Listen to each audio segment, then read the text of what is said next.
What's up, everybody, and welcome back to Match Day 17. I'm sorry that these are coming out later than usual. I'm hoping next week we get back to that releasing on Wednesday at about 2 p.m. Eastern Time. Just a lot of things going on.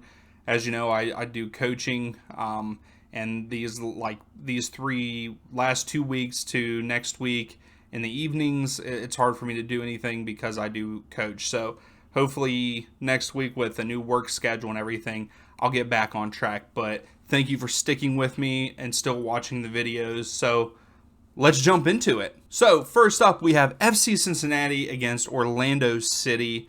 Currently, FC Cincinnati is 1 win, a draw, and 3 losses in their last 5, whereas Orlando City is 2 wins, 2 draws, and a loss. Currently, Orlando set 4th in the East, and Cincinnati set 8th. So Cincinnati's just sitting on the edge. They need to get to that seventh place to get into the playoffs there. So currently, the series between these two is FC Cincinnati has won 1 game, where they have drawn 2, and Orlando has actually won 3 against FC Cincinnati. So I am going to say, with Cincinnati being at home at TQL Stadium, I do believe that they get this done 2-0 over Orlando City at home. So moving on, we have Seattle FC versus Sporting KC. Currently, Seattle are 3 wins, a draw, and a loss, where Sporting Kansas City is 3 wins and 2 losses. Their last win was against Union Omaha in the U.S. Open Cup.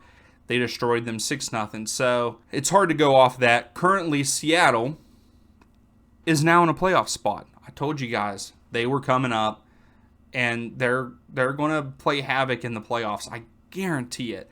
Currently, the Sporting Kansas City is sitting 12th in the table. Seattle Sounders have been unbeaten in the last 4 games at home, but Sporting Kansas City have scored 11 goals in their last 5 matches. Granted, 6 of them coming against Omaha there. So, though, with Seattle being at home, I don't think that Sporting have enough to beat a team like Seattle. So I will have to go with Seattle winning this game 2-0 over Kansas City. Moving on, we have DC United versus Nashville SC. Both teams are kind of struggling lately. DC United, they've been struggling a lot, actually, to be honest. Currently, they are 2 draws and 3 losses in the last 5, where Nashville is 2 wins, 2 draws, and a loss.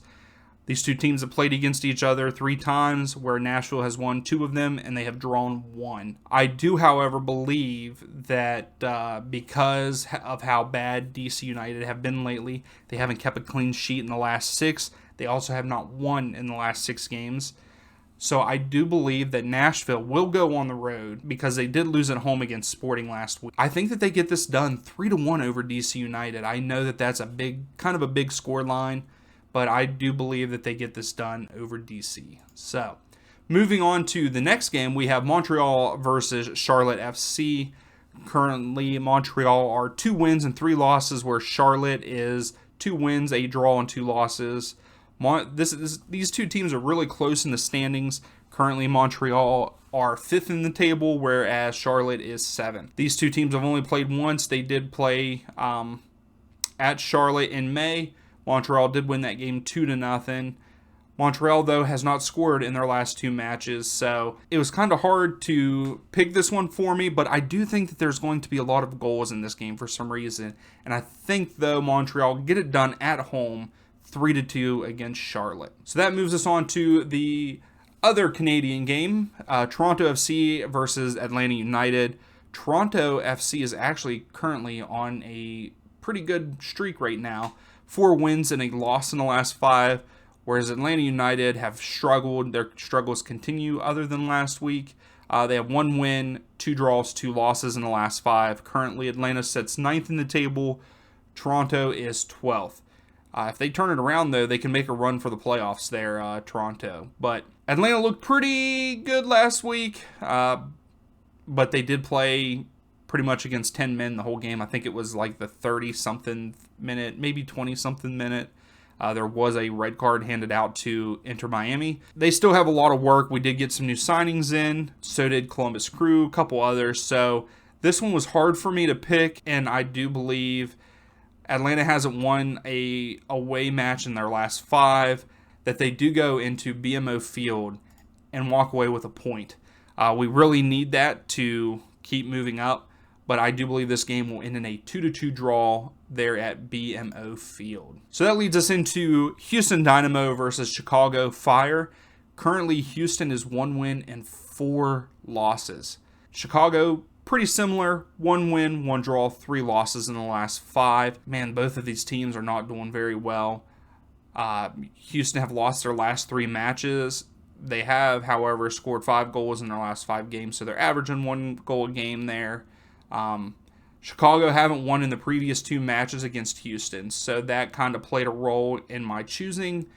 But I believe that Houston's going to turn it around, especially at home. I mean, their last 4 games have been away, Houston's. So now they're back at home. I think they get this done, but very slim. Probably a late winner, 1-0 over Chicago Fire. So that moves us into Inter Miami versus Minnesota United. Currently, Inter Miami is 2 wins, a draw, and 2 losses, where Minnesota United are 1 win, 1 draw, and 3 losses. Both of these teams seem to have their ups and downs. Inter Miami is currently sitting 10th in their table, where Minnesota is 11th in theirs. So pretty similar. Thought this one was a pretty hard one to pick too for me. But Miami hasn't been, they're unbeaten in their last 6 home games. And then Minnesota United haven't kept a clean sheet in the last 9 and have lost their last 3 matches. But I believe that they do go into Miami and walk away with a point. And it's going to be a 1-1 draw there in Miami. I think Minnesota has that. I don't know really how to explain it, but I think they have it. They just need to get it together. Same with Miami, though. I think that Miami, if they could all work together, they started to look good there for a little bit and then kind of dropped off and been very up and down and very inconsistent. But I believe this game ends in a 1-1 draw there in Miami. So next up, I actually have these teams backwards. It's actually Austin FC versus FC Dallas. Currently, Austin is 2 wins, a draw, and 2 losses, where FC Dallas is 2 wins and 3 losses. Currently, Austin is 3rd in the table, where FC Dallas is 4th in the table. Austin FC is still averaging 1.9 goals a game, which is mind-blowing. That's a pretty good stat. Both of these teams are very well. I'm very high on FC Dallas right now. Jesus Ferreira, I just really like the kid. I like what he's doing. I just hope he keeps it up. He is still leading the MLS in goals, but they have not won their last 3 matches against Austin FC. So that kind of played a role, but however, I'm going to go with this upset. I believe that FC Dallas wins this game 3-2 against Austin FC, even though they are at Q2 Stadium. I just think that they can do it. So following that, we have Real Salt Lake versus Columbus Crew. We know that Columbus has brought in a pretty good transfer from the Premier League. From Watford, I believe that's what it is. But currently, Real Salt Lake, though, are 4 wins and a loss in the last 5, where Columbus is 1 win, 2 draws, and 2 losses. Columbus is 11th in their table, and I think that Real Salt Lake is still sitting at 2nd. So they're sitting at a quiet 2nd. I can't believe how good they are doing this year. I really like that they're doing good. I don't like always seeing the same teams at the top of the table all the time. So currently, Real Salt Lake are unbeaten in their last 4 home games. Columbus haven't kept a clean sheet in their last 5 games, and I think that continues. I think that Real Salt Lake get this done at home 3-1 over Columbus Crew. I just don't think Columbus has what it takes. Real Salt Lake's doing a really good job right now. They're not allowing a lot of goals, so I think this game ends up 3-1 victory for them. That leads us into the Earthquakes versus LA Galaxy. Currently, the Earthquakes are 2 draws and 3 losses in the last 5, where LA Galaxy is 2 wins, a draw, and 2 losses. LA is currently sitting 5th in the table. San Jose, unfortunately, is last in the table at 14th. Man, Earthquakes have some good talent. I don't understand what's going on up there. They haven't scored in their last 12 matches. Am I seeing that right? 2 matches. I'm sorry. Last 2 matches. I thought that said 12. I was like, no, they scored. I know they did. LA have not kept a clean sheet in their last 8. This one was a hard one for me to pick because I think that Earthquake need to turn it around, but I don't believe that they're strong enough to do that against an LA Galaxy. Even though I'm not too high on LA Galaxy, I do believe that they go in and actually win this game 2-1 over the Earthquake there at PayPal Park. That leads us into Portland Timbers versus Colorado Rapids. I was trying to say Colorado and Rapids at the same time. Currently, the Timbers are 1 win, 1 draw, and 3 losses. Rapids are 2 wins, a draw, and 2 losses in the last 5.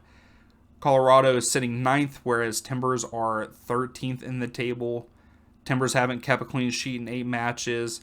Colorado has not won a game away in the last 9 matches of their away games.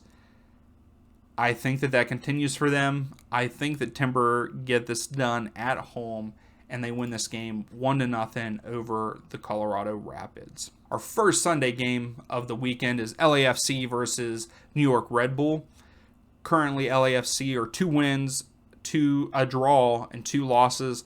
New York Red Bull are currently 4 wins and a loss. They did beat NYCFC a couple days ago in the U.S. Open 3-0, which I thought was kind of a surprise. But currently LAFC are averaging 2 goals a game. Very surprised by that. And New York Red Bull haven't scored in 2 away matches. So what's going to happen here?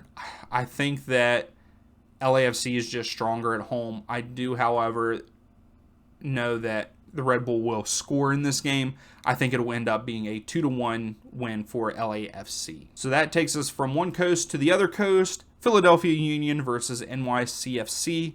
Currently, the Union are 1 win and 4 draws in the last 5. And NYCFC is 3 wins, a draw, and a loss. The Union have not won at home in their last 4 matches. So that was a hard one for me with putting that in there and having that stat. I actually believe both of these teams are very good defensively, in my opinion. If you look at the scores, it's like 1-0, 1-1, 2-0, 2-1. Like, they're very low-scoring games for these. And I actually believe that this ends up in a draw, but a 0-0 draw there in Philadelphia at Subaru Park. I don't think I've ever picked a 0-0 draw. I might have picked one, but for 2 teams that are as good as the Union and NYCFC, a 0-0 draw is kind of crazy. But that's what I'm going with. I'm sticking with it. So that leads us into our final game of the weekend. We have the Whitecaps versus the Revs.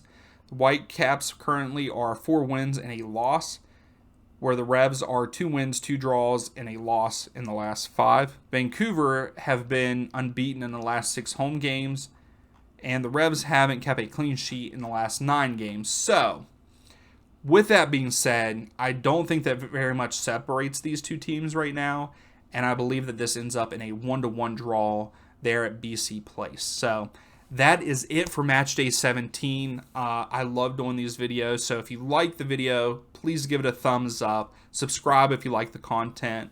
Follow my TikTok. I post some of my coaching stuff there. Also, I play video games, so I put some Rocket League and stuff on there. But follow me on Instagram, Twitter. I tweet and stuff about the different games. But thank you for watching, and we'll see you next time.